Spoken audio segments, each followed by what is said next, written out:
Сәлеметсіздер ме, құрметті мұғалімдер, жас ғалымдар. Бүгінгі біздің жобамыздың тақырыбы шайдың әртүрлі сорттарын зерттеу және оның адам ағзасына физиологиялық әсері.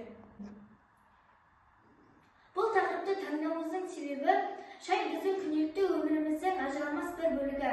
Дастархан басында отбасымен, достарымен бірге әңгімелесіп шай ішудің өзі ерекше бір атмосфера.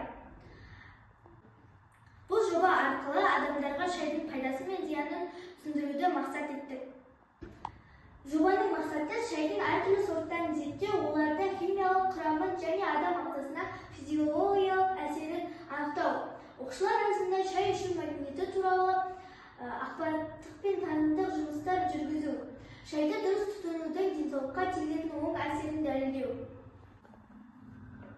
Жобаның міндеті шайдың шығу тарихы, жіктелу және химиялық құрамы туралы теориялық мәліметтерді жинақтау.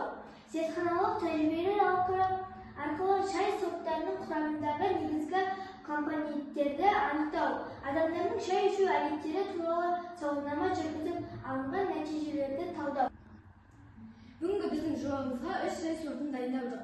Бұл бізде жемшелік шайы, ал бұл бізде Бұршам ауылында өсетін жантақ шөбі. Болды біз кептіріп дайындап алдық. Ал бұл өзіміздің қарапайым қара шай.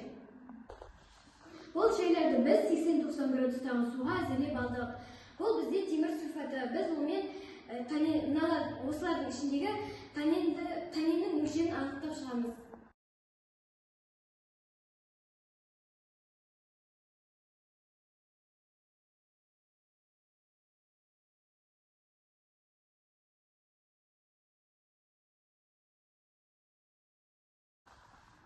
Қорытындылай келе, қара шайда танин көп.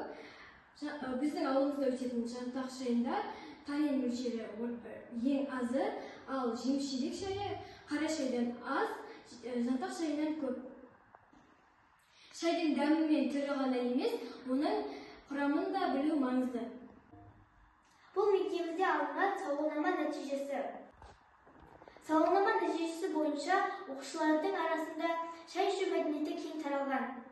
Алайда оқушыларға шайдың құрамы мен денсаулыққа әсері туралы ақпараттар керек екенін білдік. Қорытындылай келе, шай суын қандыратын сусын ғана емес, әр сортының өзіндік бір ерекшелігі, денсаулыққа пайдасы бар.